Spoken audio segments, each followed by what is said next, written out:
Hey guys, Jessica here from doitbetteryourself.club, and today I'm going to be showing you exactly how to make the perfect curved hem. Make sure if you haven't already to subscribe to my channel, that way you get notifications when I post new video tutorials. And if you are new to sewing with knits, please check out my beginner's guide to sewing knit apparel. You can get that at dibby.club, and that is exactly where you want to start so that you don't get frustrated with a lot of common problems that you can run into with knit fabrics. For this tutorial, I'm going to be using this beautiful viscose jersey by Sly Fox Fabrics. Now I have my front and my back panel pieces for my Pemberley tunic here, and you're going to be really tempted to sew up your side seams first. Don't do this.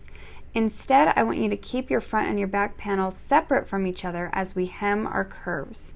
And what we're going to do is start by doing a straight stitch along the curve, about 3/8 of an inch from the raw edge. This is going to act as a guide for us to know exactly where we need to fold our hem and keep it nice and even along the curve. So I went ahead and sewed my straight stitch with the longest stitch length all the way across the entire curve of both pieces. I went ahead and used a contrasting thread so you could see it better, but you're welcome to use a coordinating color if you don't want it to be so obvious. Next, what we're going to do is press down our hemline using our straight stitch as a guide.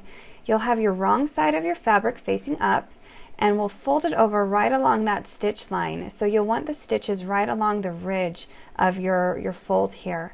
And go ahead and use lots of steam and press it all the way along the curve of both your front and your back panel hems.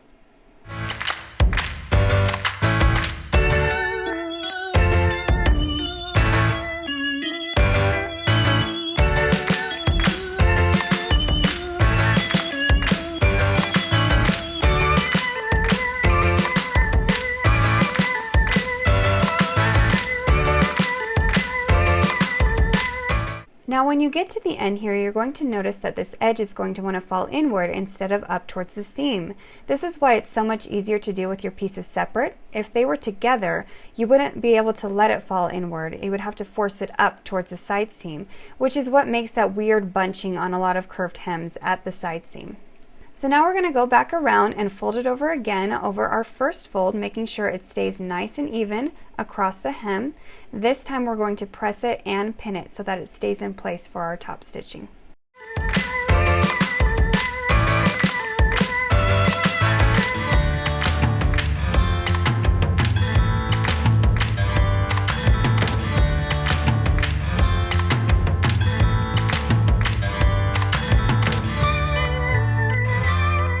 When you get to the strongest curves here, you're going to notice a little bit of bubbling, and that's okay. All you need to do is gather it together a bit and use your iron to press it and steam it, and that'll make it nice and flat.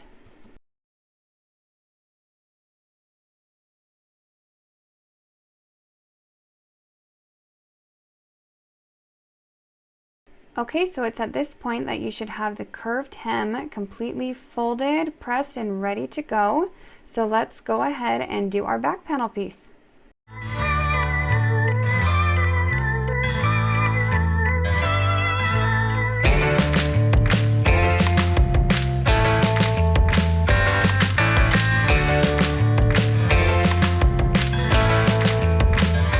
Okay, so we have our front and our back panel pieces all prepped and ready to go. We are going to go ahead and flip over the pieces so that the right side is up, and we will be top stitching across our hemline about 3/8 of an inch upward. That way we make sure and catch the fold so that it stays nice and flat. When you start top stitching, don't worry about going fast. Just make sure you're going nice and evenly across the bottom. Go slow if you have to. We just want to make sure this is nice, flat, even, and professional looking all the way across the bottom. And make sure when you're feeding it through, you aren't pulling it or pushing it or just doing anything to overly control the fabric. That can create this tunneling effect in your hemline, which you totally want to avoid. Now we're going to go ahead and grab one of our panel pieces and lay it so that it is right sides facing up. And then we'll grab our other panel piece and lay it so that the right side is facing down. We're going to make sure that it is nice and even across the top here, taking special care to make sure that the hems are nice and flush and even at this corner point here.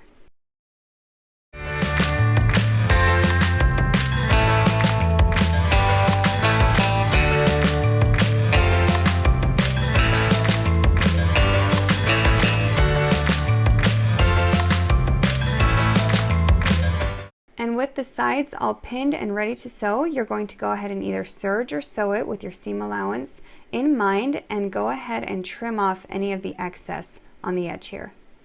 After I've serged my side seams, I'm going to have these little tails hanging off the end, and I want to get rid of those so that they're not visible from the front of my hemline. What I like to do to get rid of these is pull it out here and grab my seam ripper, and instead of using the sharp side, I'm going to be using the dull side of the seam ripper and use it to unravel the tails at the end here.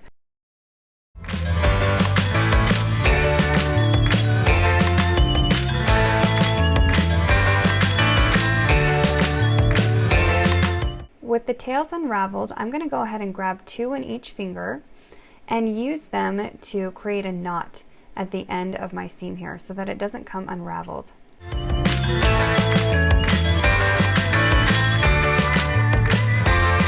So now that I have the knot tied, I'm going to go ahead and grab my hand needles, grab a hand needle out of my wheel here, and I'm going to thread 2 of my tails through my needle, and I'm going to fish it through my serger seam here.